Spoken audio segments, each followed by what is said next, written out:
Good morning dear students. इस class के तहत सभी विद्यार्थी ध्यान दें कि अब हम आप लोगों को ट्रांसलेशन का एक न्यू पैटर्न लेकर चल रहे हैं और मुझे एक्सपेक्टेशन है कि आप लोग जो पहले का ट्रांसलेशन बताया गया है उसको एक्सरसाइज के माध्यम से धीरे धीरे सीखेंगे, ठीक।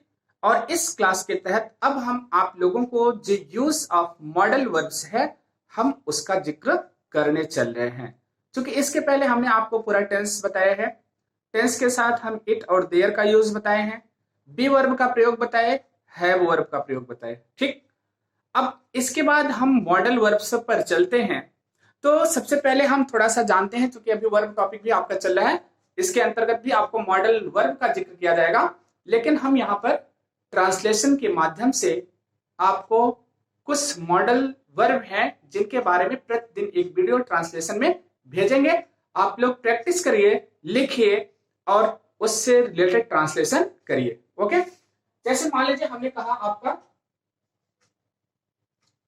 Modal verbs.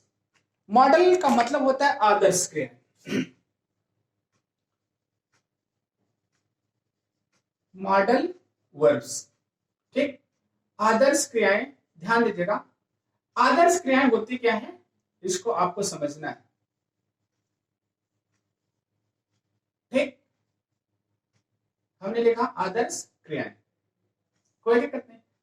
अब हम कहते हैं, हम अगर मान लीजिए हम डिफाइन करते हैं तो हम क्या लिखते हैं, हमने कहा the verb which shows the moods of main verb,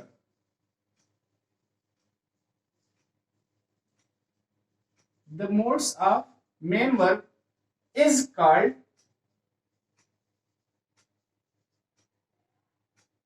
models. उसे हम क्या कहते हैं, मॉडल वर्ब कहते हैं। मॉडल ऑक्सिलरीज भी होती है, ठीक है, मॉडल वर्ब कहलाती है। अगर हम बात करते हैं हम फैमिली ऑफ मॉडल्स की,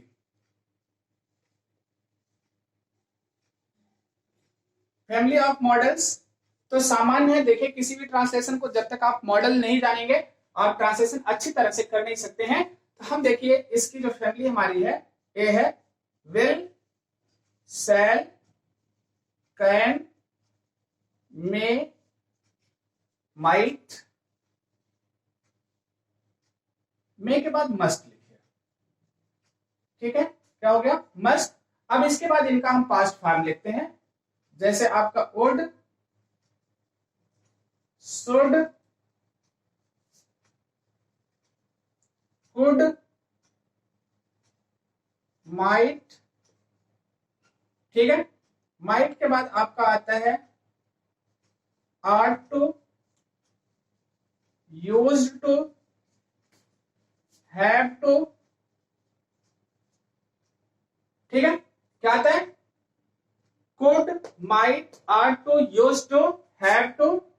इसके बाद आपका आता है नीड एंड डेयर, ठीक। इतनी क्रियाओं के बारे में हम स्टडी करते हैं, किसके तहत, मॉडल्स के तहत, ठीक। अब देखिए, जैसे हमने आपको बताया बिल सेल का प्रयोग आपको बताया गया कि बिल का प्रयोग हम फ्यूचर में करते हैं, सेल का प्रयोग हम फ्यूचर में करते हैं। यहां पर अगर हम इनके पास्ट फॉर्म के रूप में जाते हैं, जैसे वुड और शुड है, तो वुड का प्रयोग बिल के पास्ट फॉर्म के रूप में और शुड का प्रयोग सेल के पास्ट फॉर्म के रूप में हम क्या करते हैं, हम यूज करते हैं, ठीक। लेकिन इनकी कुछ कंडीशन भी होती है। जैसे मान लीजिए एग्जांपल हमने लिखा, अब हमको पता है कि हम आई और वी के साथ हम सेल का प्रयोग करते हैं और अदर वर्ब के साथ, अदर के साथ मतलब ही, सी, इट, दे, यू, या अगर कोई हमारा नाम आ जाता है इसके साथ हम किसका प्रयोग करते हैं, बिल का प्रयोग करते हैं। ये आपको पता हो गया, ये तो सामान्य कंडीशन है। प्रेजेंट में अगर पास्ट में हो जाता है तो हम उसी में वुड शुड का प्रयोग कर लेते हैं। जैसे मान लीजिए हमने कहा मैं किताब पढ़ूंगा, ध्यान दीजिएगा, मैं किताब पढ़ूंगा, ठीक है, मैं किताब पढ़ूंगा। तो अब इसका क्या हो गया, आई विल रीड, क्या हो गया, द बुक कर लीजिए या बुक ही कर लीजिए। अब इसी का लिखा गया मैं किताब अवश्य पढ़ूंगा या मैं किताब जरूर पढ़ूंगा। इसका क्या हो जाएगा, आई, यहां पर देखिए एक मिस्टेक हो गया, मैं किताब पढ़ूंगा, इसके लिए आई सेल लगेगा। सामान्य सेंस में हमने बताया आई वी के साथ हम किसका प्रयोग करेंगे, सेल का। लेकिन अगर कहीं पर हमको एम्फेसिस करने की जरूरत होती है वर्ब को, मतलब निश्चितता दृढ़ता शो करनी होती है, हम वर्ब को चेंज कर देते हैं और यहां पर लिखा जाता है क्या, I will read the book. Clear हो गया।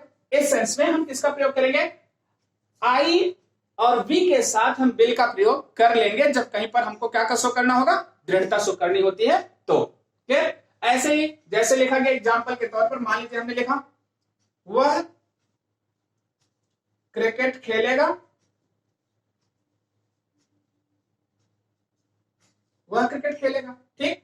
अब इसका क्या हो गया, ही विल प्ले क्रिकेट। हमने सिंपल सेंस में ये लिया, ही विल प्ले क्रिकेट, आए समझे। लेकिन कह दिया गया वह क्रिकेट जरूर खेलेगा, या कह दिया गया वह क्रिकेट ही खेलेगा। क्या कह दिया गया, वह क्रिकेट ही खेलेगा। तो इसके लिए हम किसका प्रयोग करेंगे, इसी सेंटेंस को लिख दिया गया वह क्रिकेट जरूर खेलेगा, ठीक। इसके लिए हमने लगाया, हम लिखते हैं क्या, ही शैल प्ले क्रिकेट, ठीक है। अब ये शो करता है, ध्यान दीजिएगा, खेलेगा in future, it is the only possibility, केवल पॉसिबिलिटी है, वो खेलेगा, खेल भी सकता है नहीं भी खेल सकता है, ठीक है। लेकिन जैसे ही सेल लगाए, मतलब हमारी जो निश्चितता थी वो थोड़ा सा क्या हो जाती, दृढ़ हो जाती, ठीक है। उस सेंस में हम इसका प्रयोग करते हैं। तो हम यहाँ पर आपको विल और सेल का यूज नहीं बताने चल रहे हैं, क्योंकि इसका टेंस के अंतर्गत आपको बताया गया है। बाकी सारे का बताया जाएगा, क्योंकि वुड और शुड का भी स्पेशल रेफरेंस है, उसमें बताएंगे। तो हम आपको बताने चल रहे हैं यूज ऑफ मॉडल कैन। इतना आप लोग नोट कर लीजिएगा। देखिए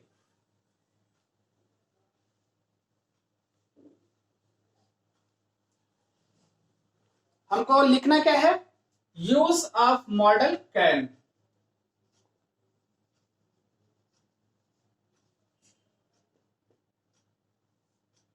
कैन ये मॉडल वर्ब है। इसका सेंस हम जैसे मान लीजिए हम कहते हैं जहां पर सकना शब्द आता है हिंदी में, वहां पर हम कैन का शो करते हैं, इसका प्रयोग करते हैं कैन। और कैन हमारी एक ऐसी मॉडल वर्ब है जो पावर शो करती है। पावर मतलब शक्ति को शो करती है। और किस प्रकार के पावर को, देखिए जो पावर हमारा शो करेगा वो मेंटल पावर हो सकता है, ठीक है, एथॉरिटिकल पावर हो सकता है, एथॉरिटी किसी को जैसे मिल गई है, ठीक है, और फिजिकल पावर हो सकता है। मतलब ऐसी तीन शक्तियों को शो करने के लिए हम किस मॉडल का प्रयोग करते हैं, कैन मॉडल का प्रयोग करते हैं। ऐसा समझ नहीं, जैसे मान लीजिए एग्जाम्पल के तौर पर हमको लिखना हुआ, अब हम एग्जाम्पल लिख रहे हैं, आपको समझना चाहिए, आपको एक एक सेंटेंस को आप समझिए, सारे मॉडल वर्ब आपको आ जाएगा तो अंग्रेजी अच्छी तरह से आ जाएगी, ये ध्यान देना। लेकिन अब प्रैक्टिस करने की बात है कि आप कितना अंग्रेजी की प्रैक्टिस कर रहे हैं। चलिए अब बात आती है मेंटल पावर की। जैसे कह दिया गया पहला कि मैं किताब पढ़ा सकता हूं, मैं किताब पढ़ा सकता हूं। It means that I have mental power to teach the book. इसका मतलब यह हो गया कि मेरे पास मानसिक शक्ति है कि मैं किताब क्या कर सकता हूं, पढ़ा सकता हूं। यहां पर हमने लिखा क्या, आई कैन टीच, क्या हो गया, द बुक लगा लीजिए। द बुक का मतलब किसी स्पेसिफिक किताब की बात हो रही, उस किताब को मैं क्या कर सकता हूं, पढ़ा सकता हूं। दूसरा लिखा गया, ठीक है। अब जैसे कह दिया गया अथॉरिटिकल पावर,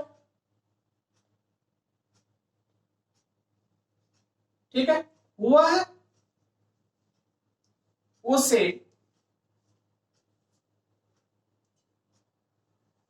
इस पद से हटा सकती है। क्या हो गया, वह उसे इस पद से हटा सकती है। अब हमने किसका प्रयोग किया, सी कैन,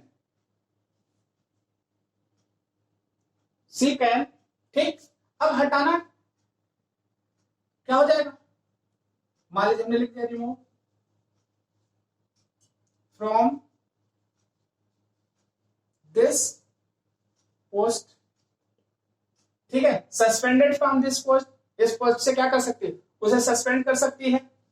आया समझ नहीं। अब हम इस सेंस में देखिए, सी कैन, उसके पास पावर है रिमूव करने की, रिमूव मतलब हटाने की, कहां से, फ्रॉम दिस पोस्ट। ये कौन सा पावर हो गया आपका, अथॉरिटिकल पावर हो गया। तीसरा सेंटेंस ऐसे ही लिखा गया, जैसे हमने कहा कि वह इसे ला सकते हैं, इसे ला सकते हैं, लाने का मतलब क्या हो गया, कैरी करना, ठीक है। अब क्या हो गया, दे कैन, अब हमने लिखा क्या, ब्रिंग इट, मतलब they have power to bring it, उनके पास शक्ति है इसे लाने की। इस सेंस में हम किस मॉडल का प्रयोग करते हैं, मॉडल कैन का प्रयोग करते हैं। हमने मॉडल कैन को 3 रूपों में देखा, मेंटल पावर के रूप में, अथॉरिटिकल पावर के रूप में और फिजिकल पावर के रूप में। इसके अलावा कहीं कहीं पर हम परमिशन लेने और परमिशन देने के सेंस में भी करते हैं, लेकिन ये परमिशन लेना और देना क्या होता है, अपर अथॉरिटी लोअर अथॉरिटी के लिए कैन का प्रयोग करती है, ध्यान दीजिएगा, उस सेंस में कैन प्रयोग किया जाता है, नहीं तो इसके लिए हम मे का प्रयोग करते हैं। तो नेक्स्ट क्लास में हम लोग अदर मॉडल्स के बारे में पढ़ेंगे। आप लोग इसके ट्रांसलेशन को सीखिए। Thank you for this class.